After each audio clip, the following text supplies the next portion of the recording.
সুপ্রভাত বন্ধুরা, তোমরা সকলে কেমন আছো? আশা করি ভালো আছো। সকাল সকাল বাড়ির কাজ সেরে আমি আমার মেয়ে বেরিয়ে পড়লাম টোটো করে অঙ্গনওয়াড়ি সেন্টারে। প্রত্যেক বছর সারা দেশ জুড়ে এই আগস্ট মাসের প্রথম সপ্তাহে কিন্তু মাতৃদুগ্ধ দিবস পালন করা হয়ে থাকে। সেই জন্য দিদিমণি আজকে এই ৩রা আগস্টটা নির্বাচন করেছে, সকলকে আমন্ত্রণ জানিয়েছে মা ও শিশুরা উপস্থিত থাকার জন্য। এই জন্যই আমার মেয়েকে নিয়ে বেরিয়ে পড়লাম টোটো করে। আর দেখো, বৃষ্টি কিন্তু পড়েই যাচ্ছে সকাল থেকে। তো পৌঁছে গেলাম। উনি কিন্তু মা শিশুর জন্য কিছু গুরুত্বপূর্ণ কথা তুলে ধরেছিলেন, শোনা যাক সেগুলো।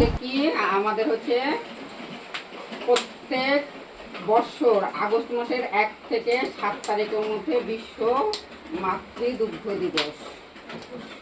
হ্যাঁ, এই মাতৃদুগ্ধ দিবসে কী করতে হবে, 6 মাস থেকে জন্মের থেকে একদম 6 মাস পর্যন্ত বাচ্চাদের শুধু মায়ের দুধ, তাছাড়া অন্য কিছু খাওয়ানো যাবে না, জল পর্যন্ত খাওয়ানো যাবে না। জন্ম হওয়ার 1 ঘন্টার মধ্যে মায়ের বুকের দুধ বাচ্চাকে খাওয়াইতেই হবে, এটা একদম অবশ্যই খাওয়াইতেই হবে, অত্যাবশ্যক, এটা খাওয়ানো জরুরি বিশেষ। এই দুধটা যে ঘন গাঢ় দুধটা, যে এই দুধটা কোলোস্ট্রাম, এই দুধটার নাম সবুজ মাতৃ যেটা বলে শাল দুধ যেটাকে বলে, এই দুধটা বাচ্চাকে খাওয়ানোর ফলে বাচ্চার কী হবে, এটা একটা সব থেকে প্রথম প্রতিষেধকটা হচ্ছে কি এই মাতৃদুগ্ধ। এটা হচ্ছে তোমার ভিটামিন এর কাজ করবে। 6 মাস পর্যন্ত কিন্তু বাচ্চাদের ভিটামিন এ দেওয়া হয় না, 6 মাসের পরে ভিটামিন এ দেওয়ার জন্য 9 মাস বয়স হয়ে তোমার দেওয়া হয়। এটা হচ্ছে 1 নম্বর প্রতিষেধক। বাচ্চাদের যে যখন জন্ম হওয়ার পরে হাড়, কিডনি, এগুলা সেলগুলা কি থাকে, ছোটো ছোটো ছোটো ছিদ্রগুলি বন্ধ থাকে। এই দুধ খাওয়ানোর ফলে কি হয়, আস্তে আস্তে আস্তে আস্তে সেলগুলি হচ্ছে খুলে পরিষ্কার হতে থাকে আস্তে আস্তে আস্তে ভিতরের যা তোমার হচ্ছে। বৃষ্টি হওয়ার কারণে কিন্তু অনেক মায়েরাই আসতে পারেনি আজ। ক্ষমতাটা আস্তে আস্তে আস্তে আস্তে বৃদ্ধি পায়। একদম 2 বছর পর্যন্ত মায়ের দুধ, 6 মাস বাচ্চার হওয়ার পরে তোমাকে আস্তে আস্তে কি করতে হবে, ঘন লিকুইড খাবার খাওয়াইতে হবে।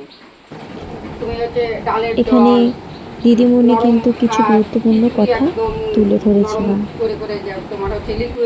যারা মা হয়েছো আর যারা মা হতে চলেছো তাদের জন্যই জেনে রাখা ভীষণ দরকার।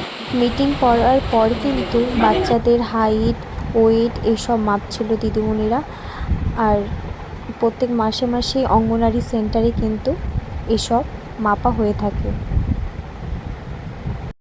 মাতৃদুগ্ধ দিবসের উপলক্ষে এই ছিল আজ আমার ভিডিও। প্রত্যেক মা ও শিশু যেন সবসময় ভালো থাকে, সুস্থ থাকে।